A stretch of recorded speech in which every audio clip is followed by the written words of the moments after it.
This is another sum where we have to find the dimension. So number 1. So what information is given? Let us find that out. We know about this information, 24 to 25, and we know it is given class width is 1 centimeter and height or frequency density is 20 centimeter. So remember, for class width it is given unit in centimeter divided by unit, and the one that you have to find, and frequency density is going to be centimeter by unit equals to centimeter in unit. So this is how you have to find. Now 20 to 21, so class width, we have to find the dimensions. That means both the class width and the frequency density. So what information is given? We know that 20 to 24 to 25, this one has 1 centimeter wide, so this will be 1 centimeter, and the unit is going to be 24. There is a gap here, so there is going to be a continuity correction. Most of the time there is a gap.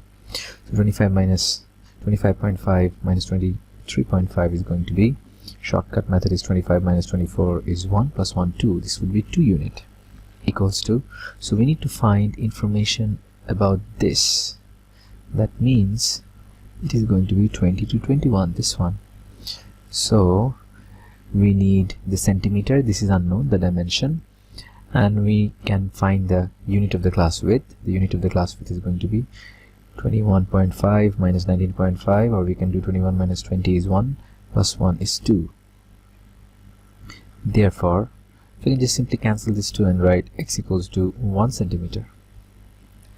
For the frequency density, again the given information is it is 20 centimeter high, so this one is 20 centimeter high, so this is going to be 20 centimeter, and the unit is frequency divided by class width. Frequency is 20, class width is 2, so 20 divided by 2 is 10 unit. We have to find this one. So here the frequency density unit is going to be, frequency is 6 divided by class width is 2, 6 divided by 2 is 3.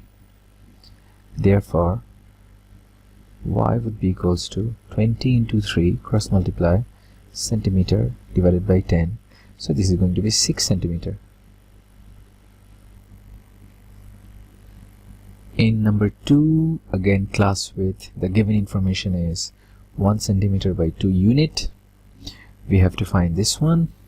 So for 26 to 29 we need this one. So we need the unit of the class width. So since there is a gap here, it would be 29 minus 26 is 3 plus 1 4, so this would be 4 unit. Therefore if you cross multiply, x would be 1 into 4 divided by 2 centimeter, so that would be 2 centimeter. So this is that. Then we have the frequency density. So the frequency density is going to be, again the given information, just put it here, 20 centimeter divided by 10 unit equals to y is the dimension we need to find. So the frequency of this is going to be 9 divided by the class width is going to be 4, so 9 divided by 4, we calculate 9 divided by the class width 4 is going to be 2.25, so 2.25, do it here. Therefore y equals to 20 into 2.25 centimeter divided by 10, so this is going to be into 4.5 centimeter. That's the dimension.